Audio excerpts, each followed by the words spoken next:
halo. Punten, sama saya lagi. Ini kan saya dapat informasi nih tentang tenaga dalam. Nah, informasi yang saya dapat tuh kan tenaga dalam berasal dari perpecahan materi yang ada dalam tubuh kan. Jadi ibaratnya tuh kayak selongsong di pistol. Pistol tuh kan di dalam ada pelurunya nih. Nah, si peluru ini ditembakin kan terlepas lah si peluru dari selongsongnya ini kan. Yang satu tuh keluar jadi peluru, yang satu jadi selongsong yang kosong, yang satu lagi jadi hawa panas. Tenaga dalam ini tuh hawa panas di sininya. Ngomongin combustion berarti. Iya, ngomongin combusting. Itu kan ya waktu pas kemarin biasa latihan hawa panas itu kan nangkapnya dapat visualnya kayak gitu. Dari situ tuh kan hawa panas yang keluar disimpan di mana sih? Jadi biar awet atau gampang gitu mempergunakan hawa panasnya lagi. Ada titiknya yang disebut gudangnya, yang biasa disebut Kundalini. Jadi hawa panasnya storage di situ. Udah pernah lihat Kundalini belum? Cari aja.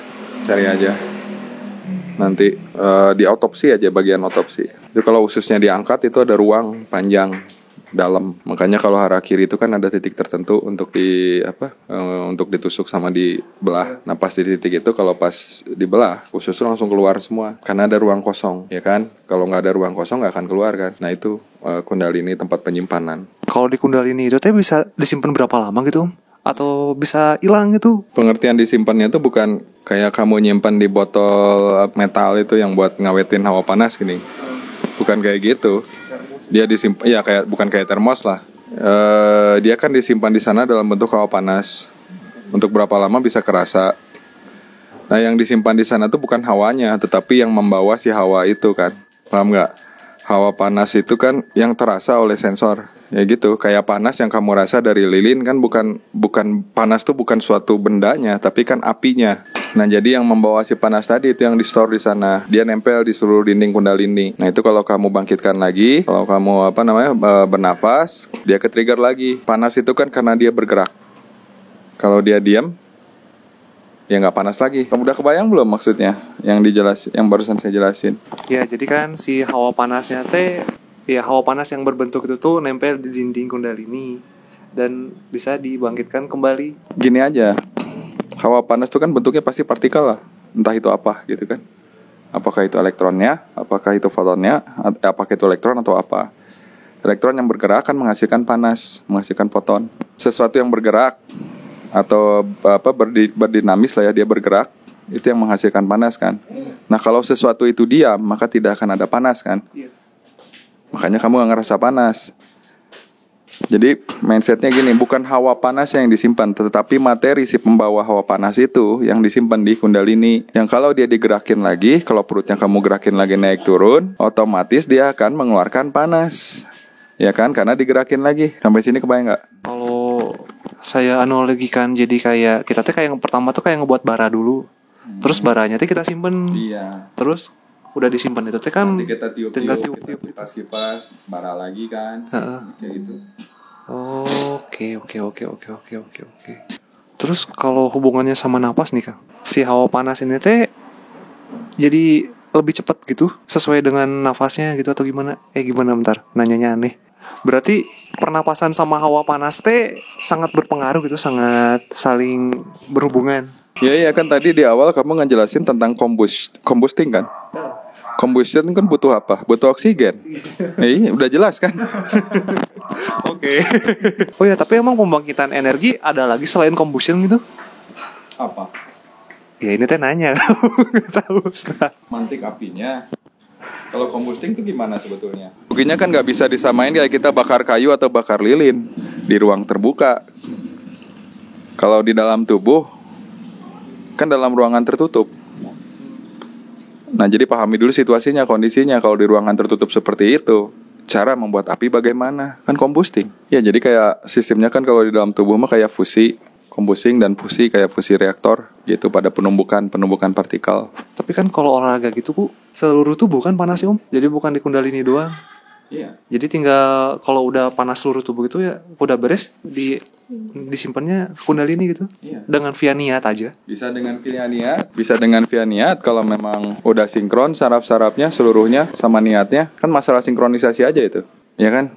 Kalau tadi dengan niat aja kamu nanyanya, ya bisa aja kalau sinkron. Iya, ya artinya perintahnya sinyalnya sampai gitu, diterima sama badan. Ya kan gitu. Nah, kalau misalkan enggak, ya bantu dengan nafas gitu, dengan nafas relaksasi, nafas perut. Makanya disebut nafas relaksasi kan, atau nafas tidur. Nafasnya emang bener-bener fundamental. Dari fundamental, kalau enggak hidup kamu. iya. Ya kan, buat ngebangkitin kan emang harus ada udara kan. Terus buat nyimpen juga harus ada udara gitu. Buat ngebangkitin juga. Gitu. Iya, bukan maksudnya tuh bukan udaranya. Materi dari udaranya gitu. Udara masuk perut mah kembung. Bangun tidur itu kan biasanya kita segar lah atau kayak baru lagi. Mungkin aja itu tuh kata lainnya karena tidur itu sebenarnya nafas perut yang tanpa disadari itu tuh nge-onin lagi kayak restart lagi waktu bangunnya kayak bisa kayak gitu nggak? Sama aja nggak? Ya sama aja. Kan waktu tidur pun tetap ada aktivitas cleansing. Pas pagi tidur itu kan cleaning service gerak. Waktunya buat cleaning service kan di badan. Nah untuk itu kan tetap butuh energi supply. Jadi selain buat recovery juga kan mengcover aktivitas cleansing di malam hari pada saat kita tidur. Aku mau nanya, semua organ di kita itu kan bergerak, darah juga bergerak. Kan itu tuh kan kecepatannya persekian detik lah, bla. Itu tuh kan kalau saking ada sistem yang amat sangat canggih, udah muntem badak. Kebayang nggak, Pak? Iya. Nah itu teh apa yang bikin ininya teh? Maksudnya kan gini, yang bikin semuanya menjadi teratur, dan tertib kan gitu. Iya. Ya itulah yang disebut jiwa ya atau program. Jadi memang udah ada sistem yang mengatur, udah ada sistem, semuanya tuh udah bawa memori sampai dengan partikel terkecil dari segala sesuatu, baik itu hormon kimia, baik itu sel, apapun gitu ya, mau itu darah, mau itu sel-sel di paru-paru, sel-sel di ginjal dan lain sebagainya, itu semua kan sudah ada blueprintnya, mereka udah punya SOP-nya sendiri yang terekam di dalam partikel terkecilnya, di sel-selnya. Tanpa itu ya kan nggak mungkin semuanya jadi teratur. Gitu. Artinya memang sudah ada SOP, sudah ada sistem gitu. Sudah ada program lah. Itu kan menghasilkan panas semua kalau ya kan karena semua bergerak, karena semua organ kan pasti hidup bergerak dan itu kan pasti menghasilkan panas. Tapi bisaan gitu loh, pas di luar tuh ya kita cuma anget-anget aja kayak gini. Kemudian harusnya kan panas banget dari hasil semua ujung rambut sampai ujung kaki gerak semua gitu, Bang. Berarti ada yang meredamnya gitu aja. Ya iya, artinya kan gini, si intensitas aktivitas pun kan menyesuaikan. Kalau misalkan dia lempeng aja gitu, standar aja gitu ya otomatis kita bakal cepat lelah duluan. Jadi ritmenya tuh ngatur sendiri gitu, nggak konstan aja gitu kan, ketok dok misalkan, atau tak. Kalau konstan gitu kita pun nggak punya, kita nggak akan bisa berdinamika ya, kita nggak akan dinamis, jadi bisa bergerak cepat atau lambat pasti statis, mun rusuh we terus gitu kan, lamun letoy we terus gitu dah, gitu. Jadi maksudnya ada pengaturan dinamika, yaitu fungsi program tadi, fungsi komunikasi antar sinyal dari seluruh organ. Nah itulah yang nantinya mengatur ritme. Ya intinya kan pasti tubuh itu punya sistem kan, punya sistem yang mengatur, yang mengkondisikan, yang memanage ya. Soalnya kalau nggak gitu kan, ya udah pasti lewat. Contohnya tadi, kalau misalkan ritmenya atau grafiknya itu, mau grafik apapun ya, mau itu suhu, mau itu kecepatan ngalir darah dan lain sebagainya, kalau dia konstan, contoh kayak demam, panas kan, tinggi. Ya kalau misalkan nggak bisa ngatur ya terus aja di situ kan panasnya. Nah masalahnya tubuh itu kan kayak terkonten. Kalau misalkan komunikasinya nggak jalan dan kemudian nggak ada sistem pengaturan, panas yang di 45 tadi misalkan ya, itu walaupun dia berjalan konstan di 45 derajat, makin lama akan makin panas. Kenapa? Karena terkonten tadi. Dan akhirnya kamu dehidrasi. lalu mati. Gitu. Begitu juga kalau dia low terus kan, nggak pernah punya gairah gitu kan. Nah makanya pasti ada sistem ya yang disebut jiwa, yaitu program atau software.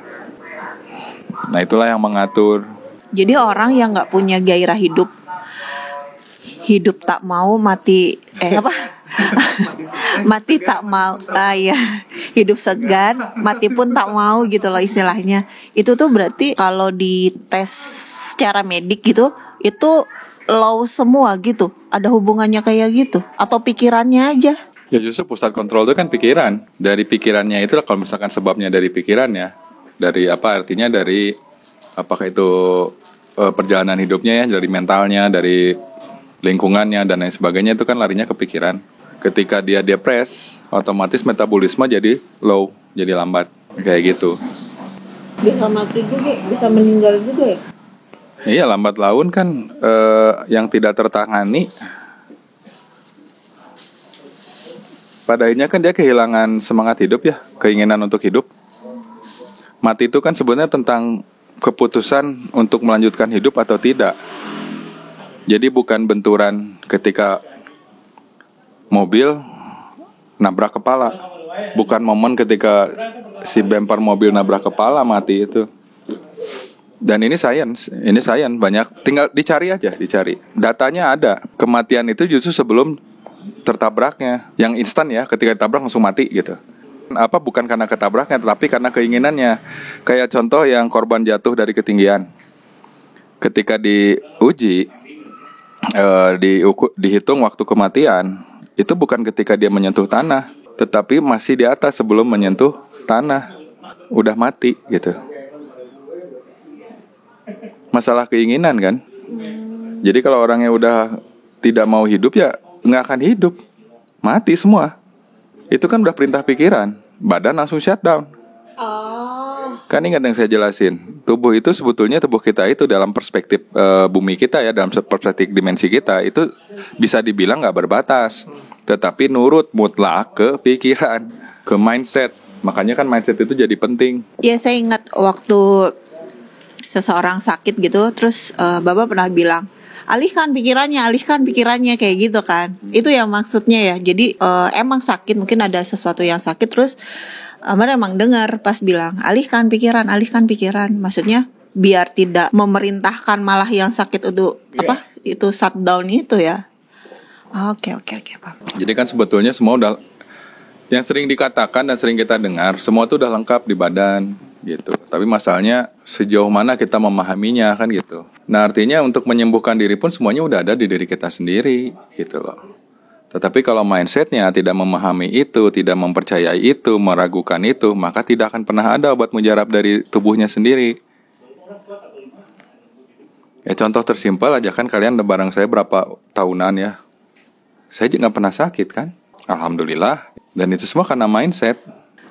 Yang belum terjadi, maksudnya yang belum sakit, paham sih, kita mempertahankan itu gitu, mempertahankan sehat. Tapi gimana kasus-kasus yang salah satu penopang hidup, organ yang di dalam tubuh tuh udah rusak kayak gitu, dan dia kan pasti berusaha untuk pulih lagi, tapi udah rusak kayak gitu. Itu ada cara meminimalisir biar nggak parah nggak si organnya itu? Ya maksudnya tetap tentang hubungan mindset kan. Mindset, kalau yang tadi kan kalau orang yang udah sehat dengan mindset sehat, insya Allah terjaga. Nah sekarang kalau misalkan orang udah terlanjur rusak, dengan mindset itu bisa atau enggak? Ya bisa kan, di badan juga ada program regenerasi, ada kemampuan regenerasi. Kumpulan-kumpulan selnya itu yang ya kan hidup ya sel itu. Iya, kan masih hidup. Selama orangnya masih hidup ya ada untuk regenerasi gitu. Kan sinyal perintah itu awalnya dari pikiran dulu kan, dari otak. Tubuh itu semua tentang sinyal. Hidup itu tentang sinyal. Menerima dan mengirimkan sinyal, tentang komunikasi sinyal. Tanpa sinyal sama aja mati. Nah yang ngirim sinyal siapa? Pikirannya kan. Kalau pikirannya pesimis, Hidup nggak tubuhnya? Kalau pikirannya optimis, gimana? Kalau pikirannya tidak membatasi dan menyerahkan kepada tubuh untuk melakukan apa yang bisa mereka lakukan, misalkan untuk memperbaiki, artinya bersikap netral ya, tanpa rasa takut dan lain sebagainya, mencemaskan, meragukan, insya Allah tubuhnya akan mampu. Makanya itu makna tadi yang saya sampaikan. Pahami ini, tubuh itu hampir tidak berbatas, tetapi nurut mutlak sama pikiran. Ini kalimat dalam nih. Jadi jangan disepelekan, pahami itu gitu. Dicerna, diurai kalimat tadi teh gitu. Berarti jadi kalau kita cuma niat langsung bisa terlaksanakan itu salah satu bentuk dari yang tadi, Om. Jadi apa namanya teh tidak membatasi kemampuan tubuh gitu. Iya. Pertanyaan kamu mungkin maksudnya gini, kamu nanyanya apakah perlu cukup dengan niat aja, gitu kan? Iya itu. Ya kan tadi jelas, tubuh itu tentang sinyal, komunikasi sinyal. Kalau tidak ada yang ngirim sinyal, ada komunikasi nggak? Enggak. Ya sesimpel itu kan. Coba logikanya dibangun. Iya. Jadi kalau bahasa dengan niat aja cukup, ya iya. Kalau niatnya benar, jadi sinyalnya terkirim. Itu kan instruksi ke tubuh. Jadi yang masalah itu bukan dengan niat aja nggak cukup. Mindsetnya yang mengatakan niat tidak cukup. Itu yang membuatnya menjadi tidak cukup. Kalau tentang hidup itu tentang niat, tentang vibrasi. Karena vibrasi itu kan niat. Yang memulai segala sesuatu adalah vibrasi. Vibrasi itu niat. Makanya mindset kita lah yang dirusak. Karena mindset kita lah yang akan membentuk vibrasi awal. Nah kalau kita paham ini kan udah sering kita dengar dari lama ya. Bahkan mungkin semua yang mendengar ini juga udah sering ngomongin ini. Mungkin posting di Facebook dan segala macam. Tapi masalahnya paham gak dengan yang diomongin? Tapi kenapa selalu jadi kontradiksi gitu? Pikiran kita adalah vibrasinya yang memulai mengirim sinyal. Hidup itu bergeraknya metabolisme dan organ tubuh itu tentang komunikasi sinyal. Yang mengirim sinyal pertama kali siapa? Pikiran, karena vibrasi itu dari niat. Jadi kalau mengatakan niat itu nggak cukup, kenapa lu hidup? Gitu lah.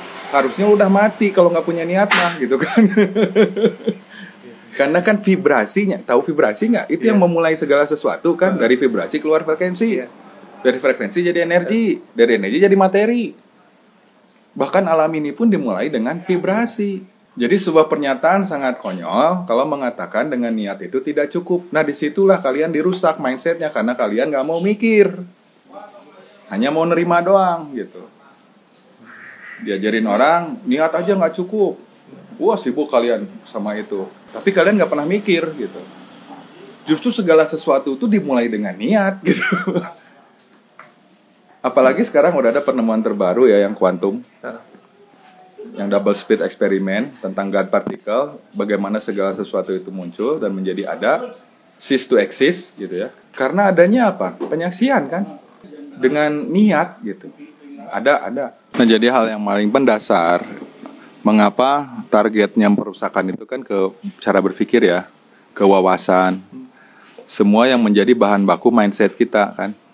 Menjadi bahan baku untuk niat. Kita kan gak pernah bisa berniat netral ke tubuh untuk meregenerasi yang rusak atau menyembuhkan dirinya sendiri karena mindset kita sudah dipenuhi dengan pemahaman yang ditanamkan, diberikan ke kita untuk tidak mempercayai bahwa tubuh itu mampu atau diri kita sendiri itu mampu merecovery dirinya sendiri, meregenerasi yang rusak dan hilang gitu loh. Makanya itu kan yang dilakukan. Makanya mindset dulu yang dirusaknya tuh. Karena mereka tahu bahwa yang paling penting itu adalah mindset kan. Dari mindset itulah muncul vibrasinya, muncul niat kan. Nah vibrasi itulah awal mulanya. Jadi sekali lagi kalau pertanyaannya apakah tubuh dengan niat aja cukup? Ya saya kan balik tanya, kamu ngerti gak tentang adanya kehidupan ini dari mana gitu? Ya dari niat semuanya juga. Nah terus Om, jadi kan sekarang nih kita tahu nih kan kondisi kita tuh ya ibaratnya udah rusak lah. Terus Apanya? ya kondisi saya lah, ibaratnya wawasan dan lain-lainnya udah rusak ya umum. Terus kedepannya gimana? Tinggal terima aja atau emang harus ada apa tuh ritual kah, apakah gitu lah, buat bisa menjalankan.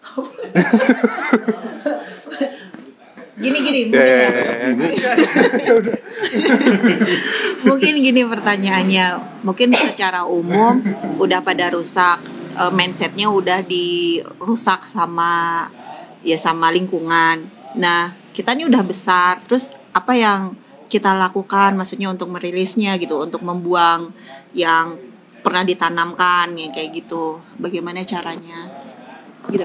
Bukan yang selama ini selalu saya bahasakan dengan mandirilah menggunakan akal, mandirilah dalam menyaksikan realitas. Jadi kita memahami realitas itu dengan kemandirian kita, dengan indera-indera kita, dengan wawasan kita. Sebelum kita bisa menyimpulkan, kan kita nerima informasi dulu. Informasi itu dari mana? Dari indera-indera kita. Nah seringnya indera kita itu dikelabui gitu. Contohnya nih, kamu kalau mendengar sesuatu, kebanyakan orang itu dengan mata, bukan dengan telinga. Ngerti gak maksudnya? Menilai dulu. Nah iya, menilai dulu kan, judgementnya duluan. Contohnya aja sekarang, ada sosok yang dijadikan tokoh, tanpa berpikir pun apa yang diomongin diterima aja semuanya. Ya gampangnya kayak tadi kan ya, tokoh itu kari ngomong waduk gitu, semua bakal dipercaya. Kari ngomong gak nyambung, semua bakal dipercaya, ya kan? Tapi ketika orang lain yang ngomong menyatakan hal yang sama dengan yang diomongin tokoh tadi, kalimatnya sama, poinnya sama, ini jujur aja sok semuanya. Yang terjadi apa? Pertanyaan gak habis sampai 20 tahun gitu. Hayo dicecar pertanyaan, diragukan dan segala macam. Padahal yang dia omongin sama dengan yang tokoh itu gitu loh. Yang tokoh itu gak pernah ditanya, langsung terima bulat-bulat. Nah itu, ya pertama fungsikan dulu semua sesuai tempatnya, sesuai fungsinya gitu loh. Kita realistis aja, apa adanya aja. Jadi jangan diberatkan oleh ketokohan. Kebenarannya kebenaran. Kebenaran itu tidak tidak jadi bonus atau tidak jadi keringanan bagi tokoh. Fakta ya fakta gitu loh. Salah ya salah. Bukan karena dia tokoh yang salah jadi benar. Nggak ada itu kayak gitu. Ya kalau meyakini seperti itu, Tuhannya beda. Tuhannya salah berarti. Ya kan gitu ya. Kayak contoh aja satu orang cerita. Semua ceritanya didengar oleh 1.000 orang. 1.000 orang ini gak ada satupun yang menyaksikan apa yang diceritakan orang itu. Baik ketika orang itu menceritakannya, waktu mengalaminya sebelum menceritakan, maupun saat menceritakannya, bahkan setelah menceritakannya. Tapi semuanya percaya aja udah. Tapi lucunya, mereka selalu ngomongin objektivitas. Nah ketika ngomong objektivitas pun, ternyata ya itu yang tadi saya bilang, kita ngomong sesuatu aja gak paham yang diomongin teh apa gitu. Ya itulah bentukan-bentukan tadi, bentukan mindset-mindset itu. Karena kitanya gak pernah kritis. Subjektivitas satu orang udah dianggap objektivitas, kan lucu. Nah ketika bukan si tokoh, ada 6 orang yang cerita hal yang sama. Si orang yang nonton si tokoh tadi kemudian menanyakan ke 6 orang tadi, nanti dulu kalian objektivitasnya dari mana? Buset, dia paham objektivitas gak sih gitu? Nges jelas genepan anu ngomong.